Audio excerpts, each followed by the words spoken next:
మీ business ఏదైనా మీ ఊర్లో promotion చేయాలంటే అది సుమన్ టీవీతోనే సాధ్యం. ఇప్పుడే సంప్రదించండి. రాజకీయాలకు తాను కొత్తే అయినప్పటికీ కూడాను మున్సిపాలిటీ అభివృద్ధి లక్ష్యంగా రాజకీయ అరంగేట్రం చేసిన యువ నాయకుడు ఆయన. అధికార పార్టీ వేధింపులకు గురి చేసింది. అయినప్పటికీ కూడాను తనను నమ్ముకున్న ప్రజల కోసం పెరువని వెనుకంజేయని దీశాలి ఆయన. మున్సిపాలిటీ చైర్మన్ అయ్యే అవకాశం త్రుటిలో తప్పిపోయినప్పటికీ కూడాను తాను నిరాశపడలేదు, నిస్పృహ చెందను లేదు.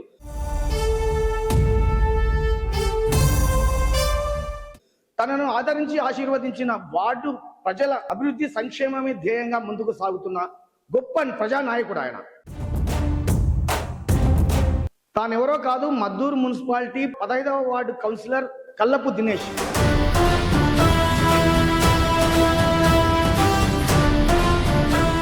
వ్యాపార నేపథ్యం ఉన్న కుటుంబానికి చెందిన మీరు రాజకీయాల్లోకి రావాలని ఎందుకు అనిపించింది మీకు? రాజకీయాల్లోకి ఎందుకు రావాలనుకున్నాను? ప్రస్తుత రాజకీయాలు అంటే ఒక రొచ్చు, ఒక రొంపి లాంటివి. ఇవి చాలా కుటిల రాజకీయాలు, కుయుక్తులు, కుట్రలు, కుతంత్రాలు. ఇలాంటి రాజకీయాల్లో మీరు యువకుడైన మీరు ఎందుకు వచ్చారండి? అసలు రాజకీయాలకు వస్తారని భయంతో మాపై చాలా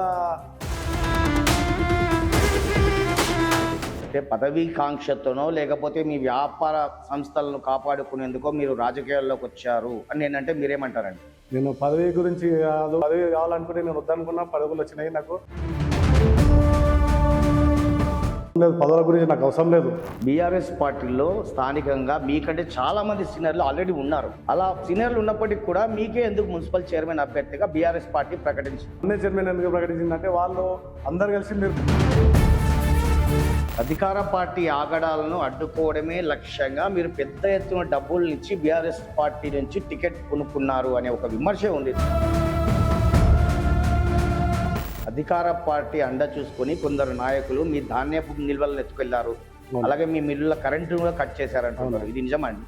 అవును, నిజమండి. బీఆర్ఎస్ పార్టీలోకి వెళ్తామని వాళ్ళకు ఇన్ఫర్మేషన్ వచ్చిందనే నా మిల్లు రైడింగ్ చేశారు. తెలంగాణ రాష్ట్రంలో కాంగ్రెస్ పార్టీ అధికారంలో ఉంది. దట్టు మీ మద్దూరు మున్సిపాలిటీ చైర్మన్ గా కూడా కాంగ్రెస్ అభ్యర్థి గెలిచారు. ఇలాంటి పరిస్థితుల్లో 15వ వార్డు అభివృద్ధికి మీకు తగిన ఫండ్స్ వస్తాయని ఆశిస్తున్నారా? కొట్లాడతాను, దానికోసం ఎంతకైనా కొట్లాడతాను. ఫండ్స్ కోసం ఎంతకైనా తీయడానికి నేను రెడీ ఉన్నాను. మద్దూరు మున్సిపాలిటీ చైర్మన్ పదవిని మీ వశం చేసుకునేందుకు మీరు మీ పార్టీకి చెందిన కొందరు నాయకులకు ఒక్కొక్కరికి 4 లక్షల రూపాయలు ముట్ట చెప్పారు. కౌన్సిలర్గా గెలిచిన మీరు మీ వ్యాపార సంస్థ లావాదేవీలు చూసుకుంటారా, లేకపోతే 15వ వార్డు ప్రజల సేవలో నిమగ్నులు అవుతారా? నమస్తే, వెల్కమ్ టు సుమన్ టీవీ. నేను మీ నందకిషోర్. ప్రస్తుతం మనం మద్దూరు మున్సిపాలిటీ 15వ వార్డు కౌన్సిలర్ కల్లపు దినేష్తో ఉన్నాము. తనతో మాట్లాడి తన సుమన్ టీవీ ప్రేక్షకులు పరిచయం చేసే ప్రయత్నం చేద్దాం. నమస్తే దినేష్ గారు. నమస్తే. ఎలా ఉన్నారండి? బాగున్నాను. ముందుగా వెల్కమ్ టు సుమన్ టీవీ అండి. థ్యాంక్ యూ అండి. సార్, మీ కుటుంబ నేపథ్యం ఏంటంటే, అంటే మీ నాన్నగారు కావచ్చు, మీ తాతగారు కావచ్చు, ఆర్థికంగా సంపన్నులా లేకపోతే సాధారణ మధ్యతరగతి కుటుంబానికి చెందినవారు? నేను సాధారణ మధ్యతరగతి కుటుంబానికి చెందినవాడిని. కింది స్థాయి నుంచి ఈరోజు ఈ స్థాయి వరకు వచ్చాను. ఇంతకుముందు మేము బిజినెస్ చేస్తుంటే చిన్న చిన్న వ్యాపారం చేసుకుంటూ ఇప్పుడు రైస్ మిల్ పెట్టి రైస్ మిల్ ఫీల్డ్లోకి వచ్చి రైస్ ఇండస్ట్రీస్ నడుపుతున్నాను. ఓకే అండి, మీకున్న విద్యార్హతలు ఏంటి? మీరు ఎక్కడెక్కడ చదివారు? ఎంత దాకా చదివారండి? అసలు నేను ఇంటర్ వరకు చదివాను. 10th మద్దూరు ప్రైవేట్ స్కూల్లో చదివాను. ఇంటర్మీడియట్ ఏమో గవర్నమెంట్ స్కూల్ మద్దూరులో చదివాను. వ్యాపార నేపథ్యం ఉన్న కుటుంబానికి చెందిన మీరు రాజకీయాల్లోకి రావాలని ఎందుకు అనిపించింది మీకు? రాజకీయాల్లోకి ఎందుకు రావాలనుకున్నాను? ఇంతకుముందు ప్రత్యేక రాజకీయాల్లో లేను, ప్రత్యక్ష రాజకీయాల్లో ఉన్నాను. ఇంతకుముందు మనం Narayanpet district rice mill association సెక్రటరీగా కూడా చేశాను. నా కోచ్కి మార్కెట్ కమిటీలో కూడా నేను ఇంతకుముందు చేశాను. ఓకే అండి, ఇప్పుడు ప్రస్తుత రాజకీయాలంటే ఒక రొచ్చు, ఒక రొంపి లాంటివి. ఇవి చాలా కుటిల రాజకీయాలు, కుయుక్తులు, కుట్రలు, కుతంత్రాలు. ఇలాంటి రాజకీయాల్లో మీరు యువకుడైన మీరు ఎందుకు వచ్చారండి? అసలు రాజకీయాల్లోకి రావడానికి ప్రధాన కారణం ఏమిటంటే, ఇంతకుముందు మేము అనేక సేవా కార్యక్రమాలు చేశాము. అంటే రాజకీయాలు లేకముందే కొన్ని సేవా కార్యక్రమాలు చేశాము. అయితే మా రాజకీయాలకు వస్తారని భయంతో మాపై చాలా హరాస్మెంట్ చేసి కేసులు పెట్టారు కాంగ్రెస్ వాళ్ళు ఇంతకుముందు. అయితే నేను రాజకీయాలు లేకుండా కూడా నా మీద కేసులు పెట్టి ఇది చేసి మమ్మల్ని అరేంజ్మెంట్ చేయడు ఆయన రాజకీయాలకు వస్తే ప్రజల లోపల మాకు మళ్ళా దెబ్బ దెబ్బ పడుతుందేమని ఆలోచనతోటి మాపై కేసులు పెట్టి నన్ను రాజకీయాలకు రాకుండా చేద్దామని వాళ్ళు మాపై కుట్ర పన్నారు. అంటే పదవీ కాంక్షతోనో లేకపోతే మీ వ్యాపార సంస్థలను కాపాడుకునేందుకో మీరు రాజకీయాల్లోకి వచ్చారు అని నేనంటే మీరేమంటారండి? నేను పదవి గురించి కాదు, నేను పదవి కావాలనుకుని నేను వద్దనుకున్నా, పదవులు వచ్చినాయి నాకు. నేను అవసరం లేదు, పదవుల గురించి నాకు అవసరం లేదు. నేను ప్రజాసేవ చేసుకున్నాలే. నాకు జరిగినట్ల అన్యాయం ఎవరికి జరగరాదు. నేను నా మీద ఎన్ని కుట్రలు చేశారో వేరే వాళ్ళ సామాన్య ప్రజల మీద కూడా అన్ని కుట్రలు చేస్తుండ్రు. నేను వాళ్ళకి ముందుండి నేను ధైర్యంగా ఉంటే వాళ్ళని ముందుండి ధైర్యంగా ఎలా తీసుకెళ్ళాలని ప్రజలకు సేవ చేయాలని నేను రాజకీయాల్లోకి వచ్చాను. మద్దూరు మున్సిపాలిటీ ఏర్పడిన తర్వాత తొలి ఎన్నికలండి ప్రస్తుతం జరిగిన ఎన్నికలు. ఈ ఎన్నికల్లో మీరు ఏకంగా బీఆర్ఎస్ పార్టీ తరఫున చైర్మన్ అభ్యర్థిగా బరిలో దిగారు. ఇది ఏ విధంగా సాధ్యపడింది అంటారు? మేము కొన్ని సేవా కార్యక్రమాలు చేశాం ఇక్కడ. అయితే మాకు కొన్ని ప్రజల లోపల కూడా ఏమన్నారంటే, మాకు ప్రజలు కూడా కొందరు మీరు రండి రాజకీయాల్లోకి రండి, మీరు రాజకీయాల్లోకి వస్తే మీకు స్వాగతిస్తాము అని కొందరు ప్రజలు కానీ నాయకులు కానీ మీ వెంట మేము ఉంటాము, మీరు రాజకీయాల్లోకి వస్తే మాకు సహకారంగా ఉంటుంది, ప్రజల లోకల్లో ఏం సమస్యలు వచ్చినా మీకు అడగడానికి మాకు ధైర్యంగా ఉంటాము, ఇంకా ఇంతకుముందు ఉన్న రాజకీయ నాయకులు ఎవరేం చేయలేదు అని మాకు మన నుంచి కూడా నరేంద్ర రెడ్డి అన్న గారు కూడా మాకు మీ వెంట మేము ఉంటాము, మీరు పార్టీలోకి వచ్చి ప్రత్యక్ష రాజకీయాల్లోకి రండి, కేటీఆర్ అన్న హరీష్ అన్న మీరు రావాలి, పక్క రాజకీయాలకు రావాలన్న అందువలన మేము కూడా సేవా కార్యక్రమాలు ఎట్లా చేస్తున్నాము, రాజకీయ పార్టీలోకి వచ్చి కూడా సేవా కార్యక్రమాలు చేసుకోవచ్చు కదా అని మేము పార్టీలోకి రావడం జరిగింది. సేవా కార్యక్రమాలు అని పదే పదే చెప్పుకుంటారండి మీరు. ఏకంగా మీ గురించి మీరు భజన చేసుకుంటున్నారు. అసలు ఇలాంటి సేవా కార్యక్రమాలు చేశారు మీరు? అసలు ప్రజల లోపల ఏది టెంపుల్స్ కానీ రేపనే ఏమైనా సమస్య ఉంది, నాకు ఈ సమస్య ఉంది ఏదైనా హాస్పిటల్ కంటే కూడా కొందరికి సేవ చేయడం జరిగింది. లేదు మాకు ఏదైనా ఏమన్నా పనిచేయడానికి ఏదైనా చూపించండి అంటే కూడా మా దగ్గర పని పెట్టుకోవడానికి కానీ, వేరే వాళ్ళ దగ్గర మా తెలిసిన దగ్గర కూడా వాళ్ళకు జాబులు ఇప్పించడం కానీ, కొందరిని మా దగ్గర పెట్టుకున్నాం, కొందరు వేరే రైస్ మిల్లో పెట్టించినాము, కొందరు వేరే ఊళ్ళో కూడా మాకు తెలిసిన స్నేహితుల ద్వారా వాళ్ళకు కూడా జాబులు ఇప్పించినామండి. అట్లా అందరికీ కొన్ని సేవా కార్యక్రమాలు చేసుకుంటే బీఆర్ఎస్ పార్టీలో స్థానికంగా మీకంటే చాలా మంది సీనియర్లు ఆల్రెడీ ఉన్నారు. ఓకే, అలా సీనియర్లు ఉన్నప్పటికీ కూడా మీకే ఎందుకు మున్సిపల్ చైర్మన్ అభ్యర్థిగా బీఆర్ఎస్ పార్టీ ప్రకటించింది? బీఆర్ఎస్ పార్టీ నాకు నన్నే చైర్మన్ ఎందుకు ప్రకటించిందంటే, వాళ్ళు అందరు కలిసి మీరు కావాలి 100% మేము ఎన్నో ఉంటాము, మీరు ముందరికి రావాలి, మీకు కూడా జరిగిన అన్యాయం మీరు నిర్ణయించాలి, మీకు అన్యాయం జరిగింది కాబట్టి మీరు భయపడ్డారు, మిమ్మల్ని భయపెడితే సామాన్య ప్రజలు కూడా భయపడతారు, మిమ్మల్ని భయపెట్టింది కదా, మీరు బిజినెస్లో ఉన్న వ్యక్తిని భయపెట్టించారు, రేపు సామాన్యులు కూడా భయపెట్టిస్తారు కదా, మీరు వాళ్ళకి ఆదర్శంగా రావాలని మీరు భయపడకుండా ముందుకు వస్తే కొంత సామాన్య ప్రజలు కూడా ముందుకు వచ్చి ధైర్యంగా నిలబడతారని అన్నందుకే నేను రాజకీయాలకి రావడం జరిగింది. అందులో మాకు ప్రజల అండదండలు ఉన్నాయి, ప్రజలలో సేవా కార్యక్రమాలు చేస్తున్నామని మేము దీంట్లో రాజకీయాలకు వచ్చాము. అధికార పార్టీ ఆగడాలను అడ్డుకోవడమే లక్ష్యంగా మీరు పెద్ద ఎత్తున డబ్బులు ఇచ్చి బీఆర్ఎస్ పార్టీ నుంచి టికెట్ కొనుక్కున్నారు అనే ఒక విమర్శ ఉంది. ఇది నిజం కాదంటారా? 100% నిజం కాదండి. నేను ఎలాంటి డబ్బులు ఎవరికి ఇవ్వలేదు, నాకు అవసరం కూడా లేదు, ఇచ్చేటంత అవసరం కూడా లేదు. మీరు ప్రజలకు వెళ్ళండి, అడగండి. దినేష్ ఎటువంటి వాడు, ప్రజల్ని అడగండి, మేము డబ్బులు చేసుకున్నామని వాళ్ళు కూడా చెప్తారు కదా. వాళ్ళు ఎందుకు మేము పార్టీలోకి రావడానికి మెయిన్ ఉద్దేశం ఏమిటంటే, కాంగ్రెస్ వాళ్ళ ఆగడాలు మేము ఆపాలని మేము వచ్చినామండి. అధికార పార్టీ అండ చూసుకొని కొందరు నాయకులు మీ ధాన్యపు నిల్వలను ఎత్తుకెళ్లారు, అలాగే మీ మిల్లుల కరెంటు కూడా కట్ చేశారంటున్నారు. ఇది నిజమండి? అవును, నిజమండి. అంటే మేము ఏం చేశారంటే, మాపై మేము బీఆర్ఎస్ పార్టీలోకి వెళ్తామని వాళ్ళకు ఇన్ఫర్మేషన్ వచ్చిందన్నాడే నా మిల్లు రైడింగ్ చేశారు. నేను ఉన్నప్పుడు రైడింగ్ చేసిండ్రు. నా 1 yearలో 5 times రైడింగ్ చేసిండ్రు నా మిల్లు. 5 times రైడింగ్ చేసినప్పుడు ఎలాంటి వాళ్ళకి దొరకలేదు. కరెంట్ బిల్స్ చెక్ చేశారు, బ్యాడీ చెక్ చేసిండ్రు, మరి గోడౌన్లో రైస్ చెక్ చేసిన, అన్ని చెక్ చేసిన, ఎలాంటివి దొరకలేదు వాళ్ళకు. వాళ్ళు ఇది అన్నిట్లో క్లియర్గా ఉన్నాడు, మనం అయితే అన్నిట్లో క్లియర్గా ఉన్నాం, ఏడ దొరకడం లేదు దినేష్ అని ఏం చేసిండంటే, మాకు ఒక కాంగ్రెస్ కార్యకర్త మా మిల్లు దగ్గర వచ్చి లొల్లి పెట్టుకొని రైతు కొంతమంది వేరే వాళ్ళని దొరికొచ్చి మా మిల్లుకాడ లొల్లి తెప్పితే మేము వెళ్ళాం. మేము వెళ్ళిందాడే మా మీద అటాక్ చేశాను కొన్ని కాంగ్రెస్ కార్యకర్తలు. అదే సీసీ ఫుటేజ్ కూడా మేము ఆల్రెడీ కోర్టులో సబ్మిట్ చేశాం. అయితే అక్కడ ఎవరు అన్న ఎస్సీ ఎస్టీ కేసు మా మీద పెట్టి మమ్మల్ని లోన వేసి మా గోడౌన్లో ఉన్న ధాన్యాన్ని మొత్తం నైట్కే తీసుకెళ్లారు. అంత దొంగతనం చేయని అవసరం లేనప్పుడు పగలు తీసుకెళ్ళాలి కానీ నైట్ తీసుకుపోయే అవసరం ఏముంది వాళ్ళకు. అట్లా కాకుండా మా ఫ్యామిలీ మొత్తాన్ని పై కేసు పెట్టాను. మా ఫ్యామిలీ మొత్తం నా పేరు మీద కానీ మా అన్నల పేరు మీద కానీ మా వైఫ్ సామాన్యంగా ముందు లేడీస్ పైన కూడా కేసు పెట్టి అందరినీ మమ్మల్ని ఊర్లోకి వెళ్ళగొట్టి నైట్ ప్యాడ్ ఎత్తుకపోయి ఇంత తక్కువ ఉందని మా మీద హరాస్మెంట్ కేసు పెట్టి ఇది చేశారు. ధాన్యం ఎత్తుకొని పోయి మా ధాన్యం ఇంత తక్కువ ఉందని రాశారు. అదే ఇంతకుముందు ఏం చేసిందంటే 1 మంత్ అంతకన్నా 1 మంత్ ముందే మా మిల్ వెరిఫికేషన్ అయింది. ఆపోదున్న ధాన్యము క్లారిటీ లెక్కలు అన్ని క్లారిటీ ఉన్నాయని వాళ్ళు రిపోర్ట్ ఇచ్చిపోయింది కదా. మళ్ళీ 1 మంత్ లోపలనే 1 మంత్ కూడా కాలేదు, అంత లోపల వచ్చి మా మిల్ మీద రైడింగ్ చేసి ధాన్యం ఎత్తుకొని పోయి నైట్ ధాన్యం ఎత్తుకోవడం ఎంతవరకు ఇది సమావేశం. వాళ్ళు నన్ను బద్నాం లేపాలి, గలీజ్ చేయాలి, ఈ రాజకీయాలకు రారాదు, వీడు వస్తే సేవా కార్యక్రమాలు చేసి మంది లోపల మంచి పేరు సంపాదించుకుంటాడనే దీంతో వాళ్ళు మా మీద కేసులు పెట్టడం జరిగింది. మున్సిపల్ చైర్మన్ అభ్యర్థిగా మీరు ప్రచార పర్వం కొనసాగించారండి. అసలు మీకు మద్దూరు మున్సిపాలిటీ పరిధిలో ఉన్న సమస్యల పట్ల మీకు తగిన అవగాహన ఉందంటారు? అసలు నాకు ఉంది అండి. ఎందుకంటే మేము ఉండేది ఇంతకుముందు మేము గుల్లగేర్లో ఉంటుంది. గుల్లగేర్ అని మా ఓల్డ్ మద్దూరులో ఉంటుంది.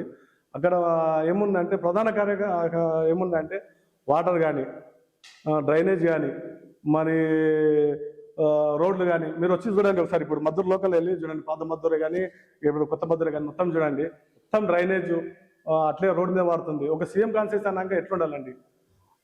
రోడ్లు కానీ డ్రైనేజ్ కానీ వాటర్ సమస్య కానీ ఇవన్నీ సాల్వ్ అయి ఉండాలి. ఒక అభివృద్ధి పదంలో వెళ్ళిపోవాలి సీఎం కాన్సెన్స్ అన్నాక. ఇప్పుడు మనం వెళ్దాం అదండి, ఒకసారి చూద్దాము. డ్రైనేజ్ రోడ్ల మీద అట్లే వాడుతుంది. నీటి కూడా మిషన్ పడితే నీళ్ళు ఒక రోజు వస్తున్నాయి, ఒక రోజు వస్తలేవు. మళ్ళీ డ్రైనేజ్లు ఎక్కడ కట్టడం లేదు. ఇది రైతు బంధు అనేది వేయడమే లేదు అసలు. రైతు బంధు లేదు, రైతు బీమా లేదు, కళ్యాణ లక్ష్మి మీద తులం బంగారం మిషన్ అది లేదు. వీళ్ళు కాంగ్రెస్ ఇచ్చిన పథకాలు ఏవీ అమలు కావడం లేదు. దాని మీద వ్యతిరేకతతోటి మేము ప్రజల్లోకి అది తీసుకెళ్ళి మేము ప్రజలకు అది వివరించి మేము ప్రజల్లోకి వెళ్ళామండి. 15వ వార్డు కౌన్సిలర్గా మీరు ఎన్నికల బరిలో నిలిచి గెలిచారండి. 15వ వార్డు ప్రజలకు మీరు ఎలాంటి హామీలు ఇచ్చారు? అసలు అక్కడున్న రోడ్లు కానీ డ్రైనేజ్లు కానీ కరెంట్ కానీ కొన్ని ఇంతకుముందు మా గేర్లో కరెంట్ స్తంభాలు పోతే నేను ఇంతకుముందు మొన్న వేయించాను. ఇప్పుడు డ్రైనేజ్ కూడా నిన్న డ్రైనేజ్ విషయం ఉంటే కూడా నిన్న మాట్లాడి మన కమిషనర్ గారిని తీసుకెళ్ళి అక్కడ డ్రైనేజీ 100 మీటర్ డ్రైనేజ్ కూడా మాట్లాడి ఎస్టిమేషన్ వేయడం జరిగింది. ఇంకోటి బోరు వాటర్ సమస్య ఉంటే బోర్లు ఖరాబ్ అయితే బోర్లు కూడా చేపించడం జరిగింది. ఇప్పుడు 2-3 కొత్త బోర్లు కూడా పెట్టినాము. అట్లే ఒక సీసీ రోడ్లు కానీ లైట్లు కానీ అది కూడా కమిషనర్ దృష్టికి తీసుకెళ్ళాము. అయితే వాళ్ళు ఏమంటున్నారంటే, కమిషనర్ ఏమంటారంటే మా మున్సిపాలిటీలో ఫండ్స్ లేవు, ఫండ్స్ వస్తే కానీ మేము చేయలేము, మా దగ్గర ఫండ్స్ లేవని వాళ్ళు ఇచ్చిన సమాధానం బట్టి అర్థమవుతుంది. మేమేమంటున్నామంటే మాకు ఫండ్స్ కావాలి, తీసుకెళ్ళాలి. ఎందుకంటే సీఎం కాన్సెన్స్ కాబట్టి ఫండ్స్ ఇవ్వడం అనేది మేము కమిషనర్ క్వశ్చన్ చేయడం జరిగింది. కమిషనర్ గారు ఉండి మేము అడుగుతున్నామండి, మీకు అడుగుతున్నాము, మేము తెప్పిస్తాం, ఫండ్స్ తెప్పించి మీకు మాట్లాడి మేము చేపిద్దామండి, మాకు కూడా టైం ఇవ్వండి అని కమిషనర్ గారు అడగడం జరిగింది. ఆల్రెడీ మేము బోర్డు కానీ డ్రైనేజ్ కానీ ఎస్టిమేషన్ వేయించడం జరిగిందండి. తెలంగాణ రాష్ట్రంలో కాంగ్రెస్ పార్టీ అధికారంలో ఉంది. దట్టు మీ మద్దూరు మున్సిపాలిటీ చైర్మన్గా కూడా కాంగ్రెస్ అభ్యర్థి గెలిచారు. ఇలాంటి పరిస్థితుల్లో 15వ వార్డు అభివృద్ధికి మీకు తగిన ఫండ్స్ వస్తాయని ఆశిస్తున్నారా? కొట్లాడతానండి, దానికోసం ఎంతకైనా కొట్లాడతాను. ఫండ్స్ కోసం ఎంతకైనా తెగడానికి నేను రెడీ ఉన్నానండి. ఫండ్స్ మేమే ఇంతకుముందు 35 కోట్లు మనకు రిలీజ్ చేసామని చెప్పారు. ఇప్పుడు మున్సిపాలిటీలో అడిగితే ₹1 ఫండ్స్ లేవంటున్నారు. అయితే వాళ్ళ కోసం సొంతగా ముందలుండి కొట్లాడి వాళ్ళ కోసం ఫండ్స్ తెప్పించుకొని వాళ్ళకి అభివృద్ధి చేయడానికి నేను తోడ్పడతాను. కౌన్సిలర్ కల్లపు దినేష్ బలం ఏంటి, బలహీనతలు ఏంటండి? అసలు నా బలం ప్రజలండి, నా బలహీనత కూడా ప్రజలే. కల్లపు దినేష్ అనే నాయకుడు చాలా ఫెరోషియస్గా ఉంటారు, చాలా ఆవేశపరుడు అనే ఒక వాదన ఉంది స్థానికంగా. ఇది వాస్తవం కాదంటారా? వాస్తవం కాదండి. నేను చాలా ప్రశాంతంగా ఉంటాను, అందరితో చాలా మంచిగా మాట్లాడతాను. నాకు ఎలాంటి ఎవరి మీద నా కక్ష సాధింపులు లేవు. నాకు అందరు మా వాళ్ళే. అలాంటి అన్ని ఫేక్ మాట్లాడి చైర్మన్ పదవి మీకు త్రుటిలో ఏ విధంగా తప్పిపోయింది అసలు? కొందరు రాజకీయ నాయకుల వల్ల తప్పిపోయిందండి. మా పార్టీలో ఉన్న కొందరు రాజకీయ నాయకుల వల్ల తప్పిపోయింది. అంటే పేర్లు ప్రస్తావించలేరా? వద్దు, అవసరం లేదండి, వద్దండి. వాళ్ళ పేర్లు ఎందుకు, మనం వాళ్ళని పెద్దగా ఎందుకు చెప్తాం వాళ్ళ పేర్లు చెప్పి అని మేము చెప్పదలుచుకోలేదండి. వాళ్ళ పేర్లు మా నోట చెప్పదలుచుకోలేదు. కౌన్సిలర్గా గెలిచిన మీరు మీ వ్యాపార సంస్థల లావాదేవీలు చూసుకుంటారా, లేకపోతే 15వ వార్డు ప్రజల సేవలో నిమగ్నులు అవుతారా? ఇప్పుడు ఏముందంటే నా బిజినెస్ మా గుమాస్తాలు కానీ మా అకౌంటెంట్లు కానీ వాళ్ళు చూసుకుంటారు. నేనున్న ఫోన్ల నెంబర్ ద్వారా నా పని అయిపోతుంది. నేను నేను ప్రజలకు 70% కేటాయానికి నేను రెడీ ఉన్నా. ప్రజల కోసం నన్ను గెలిపించింది కాబట్టి నేను 70% ప్రజల కోసమే సేవా కార్యక్రమాలు చేసుకుంటాను. నేను ఫోన్లో నా బిజినెస్లో మాట్లాడుకుంటే కూడా నన్ను నడుస్తుంది. సార్ మీ బలం ఏంటి, మీ బలహీనతలు ఏంటంటే అసలు? నా బలం ప్రజలు. నా బలహీనత అనేవి ఏమీ లేవండి. నాకు ఎలాంటి బలహీనతలు లేవు. నా బలం ప్రజలు. కల్లపు దినేష్ అనే యువ నాయకుడు చాలా ఫెరోషియస్గా ఉంటారు, తాను ఒక ఆవేశపరుడు అనే ఒక వాదన స్థానికంగా వినిపిస్తుంది. ఇది వాస్తవం కాదంటారా? ఆవేశం అనేది వాళ్ళు చేసే అవినీతిని బట్టి ఆవేశం వస్తుందండి. వాళ్ళు చేసే వాళ్ళ మీద ఆవేశం అనేది వాళ్ళు చేసే పనుల్లో బట్టి ఆవేశం వస్తుంది.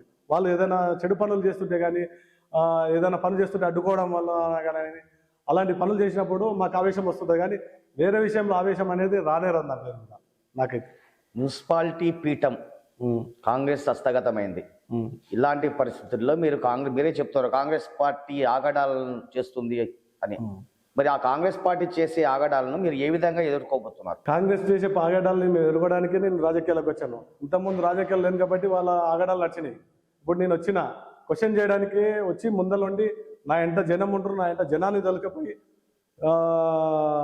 అందరు నా గొంతుగా నేను కూడా పోరాడి పనులు తెచ్చుకొని పనులు చేయించుకోవడానికి నేను ముందుకెళ్తాను. వ్యాపారవేత్త అయిన దినేష్ గారు స్థానికంగా అందుబాటులో ఉండరు, నిత్యం తన వ్యాపార లావాదేవీల నిమిత్తం బయట తిరుగుతుంటారు. ఇది వాస్తవం కాదంటారా? ఇది 100% వాస్తవం కాదు. మీరు ఒక చిన్న పని చేయండి. ఇప్పుడు ఇట్లే మేము మన వాడికి వెళ్తామండి. 15 వాడికి వెళ్ళి దినేష్ అనే వ్యక్తి గెలిచినాక ఎన్నిసార్లు వాడికి వచ్చి ఎన్నిసార్లు ఏం పని చేయించిందని మీరు క్వశ్చన్ చేయండి ఆయనకి. ఆడికి వెళ్ళి నేను చెప్పేది అంటే అబద్ధం. మీరు ఒకసారి వెళ్ళినాక పోయి నేను మీ వెంట రాను, మీరు డైరెక్ట్ వెళ్ళండి.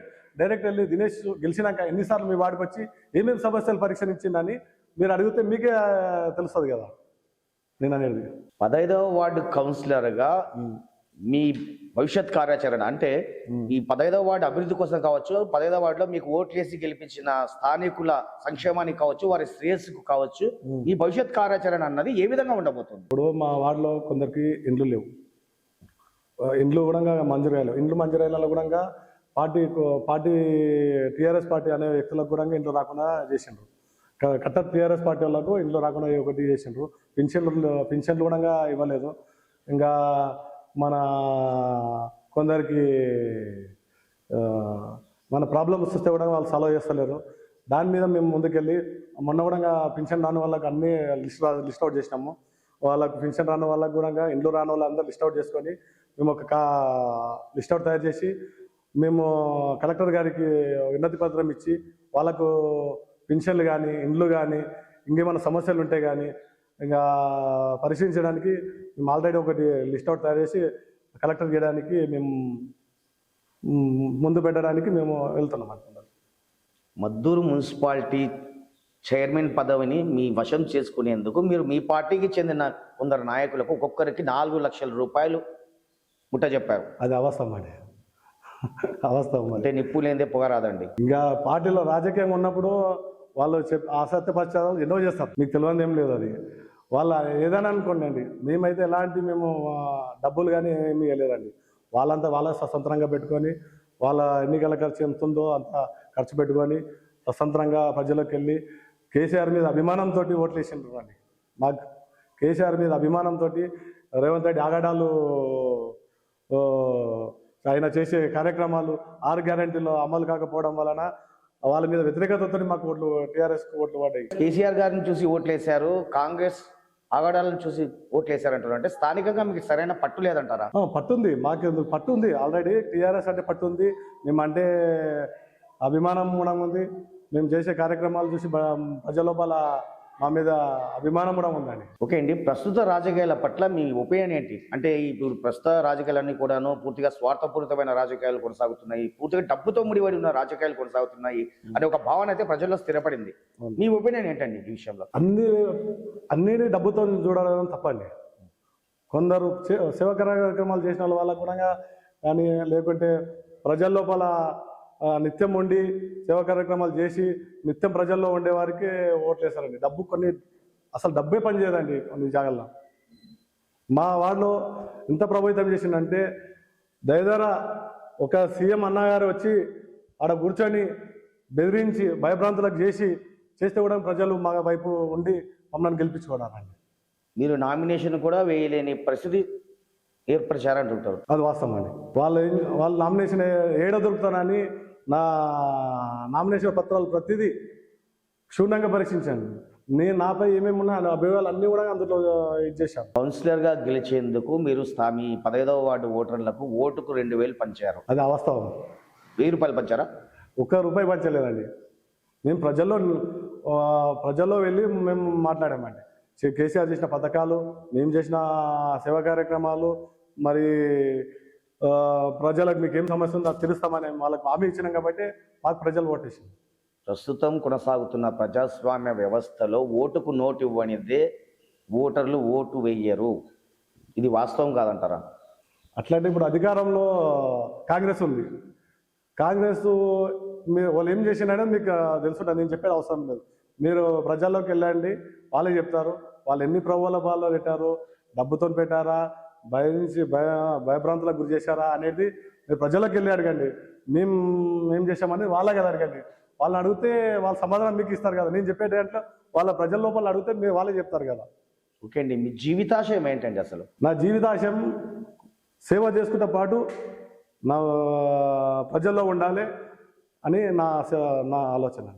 చివరిగా ఓ ప్రశ్న అండి, మీ 15వ వార్డు ఓటర్లకు కావచ్చు, మీ 15వ వార్డు స్థానికులకు కావచ్చు, మీరేం చెప్పదలుచుకున్నారు అసలు? మా 15వ వార్డులో చాలా సమస్యలు ఉన్నాయి. మీరు ఇచ్చిన హామీలన్నీ నెరవేర్చబోతున్నారా?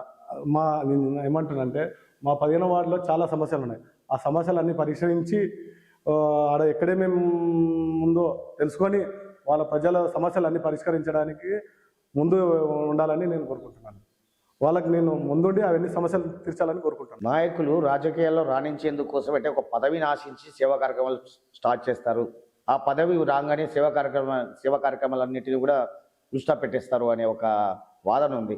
మీ పరిస్థితి ఏ విధంగా ఉండబోతుంది? నేనేమంటున్నా అంటే, ఇంతకుముందు నేను పదవి లేకున్నా.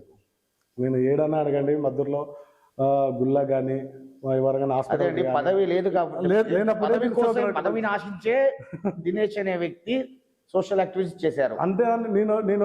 నేను సేవా కార్యక్రమాలు చాలా చేసి 10 ఇయర్స్ అయింది. ఇప్పుడు మద్దూరులో ఎవరన్నా అడగండి, 10 ఇయర్స్ అయింది నేను సేవా కార్యక్రమాలు. అట్లాంటి నేను అధికార పార్టీలో పోయి అధికార పార్టీలోకి వచ్చి సేవా కార్యక్రమాలు చేయాలని వాళ్ళ అధికార పార్టీలో నేను సేవా కార్యక్రమాలు చేయాలని రాజకీయాల్లోకి వచ్చాను. సేవా కార్యక్రమాలు ఎందుకంటే నేను 10 ఏళ్ళు టీఆర్ఎస్ ప్రభుత్వం ఉంది. అప్పుడు కూడా మనం ప్రత్యక్షంగా లేకుండా పరోక్షంగా అయితే రాజకీయాల్లో ఉన్నాం. అప్పుడు నేను వెళ్ళి చేయవచ్చు కదా అట్లా అనుకుంటే. అంటే నేనేమంటున్నా అంటే, నాకు బీఆర్ఎస్ పార్టీ మీద చేసిన అభివృద్ధి వల్ల నేను పార్టీలోకి వచ్చిన అంతే.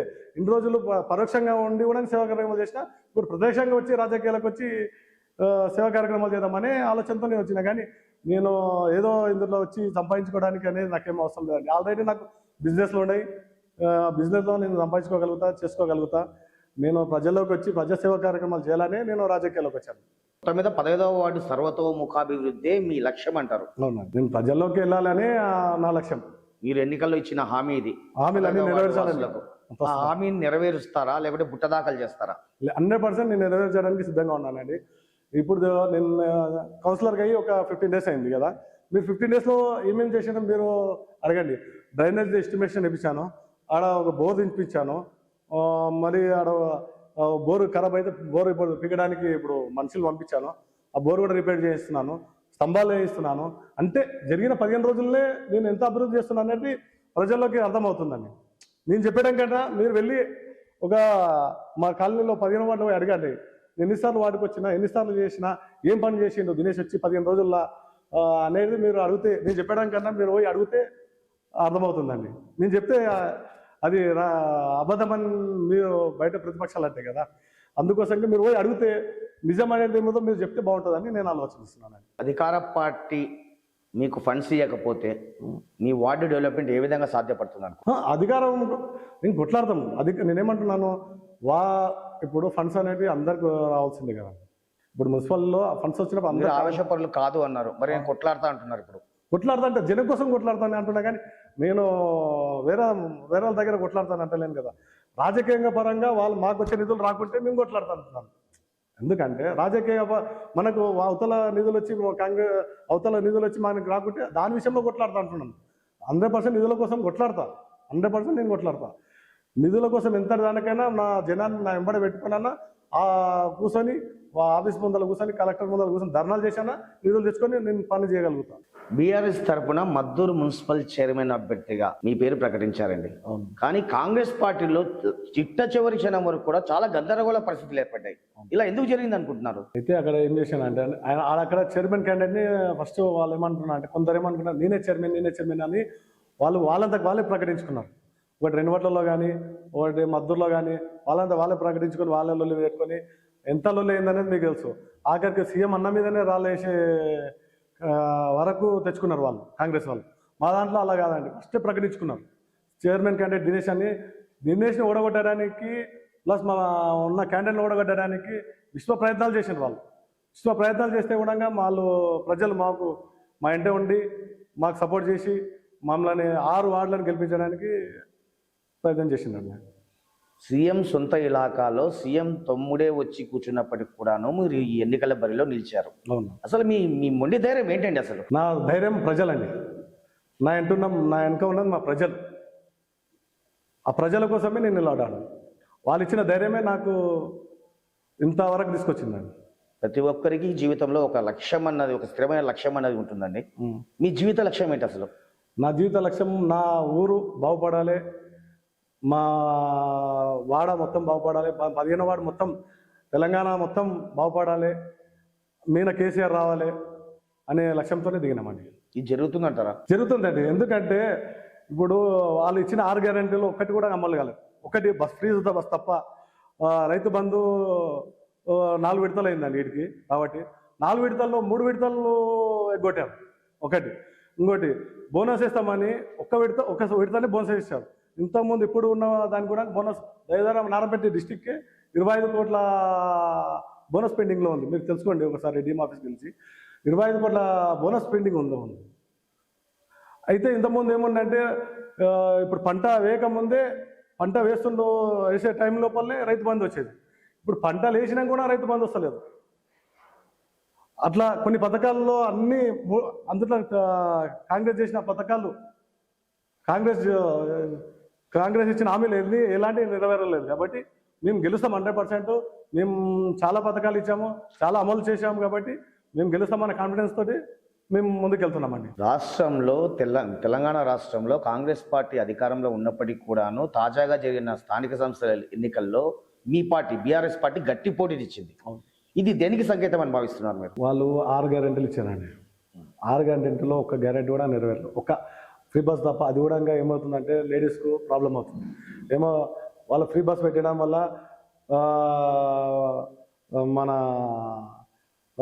లేడీస్ కొట్టుకోవడం జరుగుతుంది బస్సులో కూడా. మీరు చూస్తుంటారు ఆల్రెడీ, అది చూస్తుంటారు. అందులో ఇంకొకటి రైతు రుణమాఫీ చేసినామన్నారు. 50% కూడా రుణమాఫీ కాలేదు.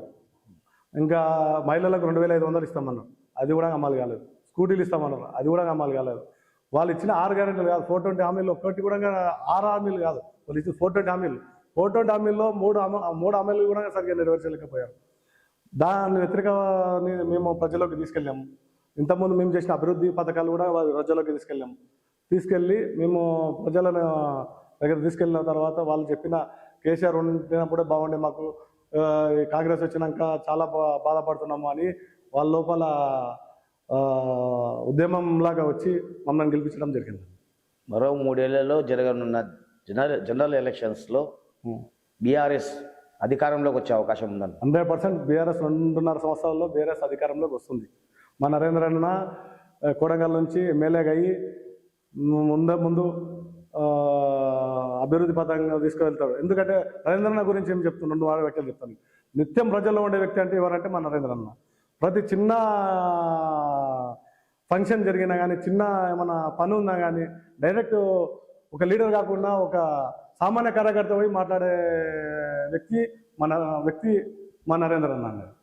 నిత్యం ప్రజల్లో ఉంటాడు ఆయన.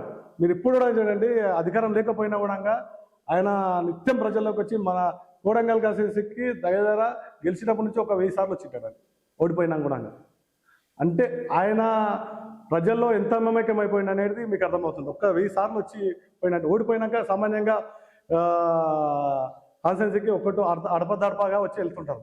మా నరేంద్రన్ అట్లా కదండి, ఓడిపోయిన కూడా అందరికీ ధైర్యం ఇచ్చుకుంటూ ముందరు తీసుకెళ్తున్నాడండి ఇప్పటికి మా కొడంగల్ కాన్స్టిట్యున్సీలో. ఆ ధైర్యమే మాకు ముందరికి నడిపిస్తుందండి. నెక్స్ట్ జరగబోయే 2.5 సంవత్సరాల్లో నరేంద్ర రెడ్డి అని అత్యధికంగా మెజార్టీతో గెలిపించుకొని కొడంగల్ కాన్స్టిట్యున్సీ నుంచి ఎమ్మెల్యేగా గెలిపించుకొని కేటీఆర్కి గిఫ్ట్ ఇప్పిస్తామని నేను కోరుకుంటున్నాను. ఓకే దినేష్ గారు, చాలా చక్కటి విషయాలు చెప్పారు. Thank you very much. Thank you. Okay viewers, మరో వీడియోలో మరో గెస్ట్తో మళ్ళీ కలుద్దాం. టిల్ దాన్ గుడ్ బై.